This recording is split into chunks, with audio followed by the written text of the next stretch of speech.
телеканале «Россия» продолжают «Вести Чувашия». В студии Екатерина Данилова. Здравствуйте, на календаре вторник, 12 апреля. Сегодня в России отмечают День космонавтики. Немного интересных фактов. А вы знаете, на какую высоту можно подпрыгнуть на разных планетах? Например, на Земле человек в среднем прыгает 50-60 сантиметров. На Венере чуть больше – 60-66 сантиметров. На Меркурии 1 метр 20 сантиметров. На Юпитере оторваться от поверхности человек вовсе не сможет, так как планета газовая, на ней нет тверди. А вот на Плутоне взлетит аж почти на 8 метров. К другим темам в Чувашии стартовал прием документов для получения грантов на развитие фермерских хозяйств. Подать заявку можно по 3 направлениям: на развитие семейных ферм, на модернизацию материально-технической базы сельхозкооперативов, а также на грант «Агропрогресс». Отмечу, документы на участие принимаются до 27 апреля. К слову, конкурс проводится уже 11-й год. За это время помощь получили 343 начинающих фермера, 93 семейные фермы, 16 сельскохозяйственных кооперативов, 51 фермер на реализацию проекта «Агростартап». С 15 апреля по 30 мая в Чувашии пройдет голосование по выбору объектов, которые будут благоустроены в 2023 году.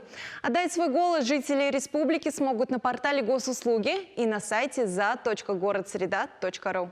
Например, чебоксарцы в этом году будут выбирать дизайн-проекты для преображения 2 территорий – Школьного бульвара и Обиковского леса. В текущем году будут благоустроены первые этапы данных территорий. Контрактное выполнение работы уже заключено. При наступлении благоприятных погодных условий работа будет начата. Так, например, на Школьном бульваре будет выполнена работа по вырубке сухостойных и аварийных деревьев, обрезке деревьев кустарниковой растительности, устройство наружного освещения. Срок окончания работ до 20 июля. Напомню, принять участие в опросе может каждый, кому уже исполнилось 14 лет. Отдать свой голос можно за парки и набережные, скверы и улицы, а также за дизайн проекта общественных пространств.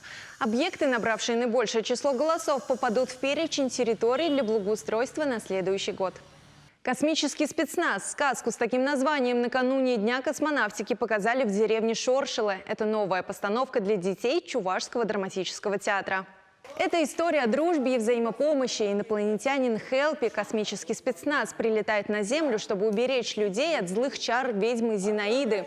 Помогают ему гном Гений и оборотень Вася. Они говорят колдунье много хороших и добрых слов. От этого сердце Зинаиды тает и становится добрее, а все вокруг светлее и радостней.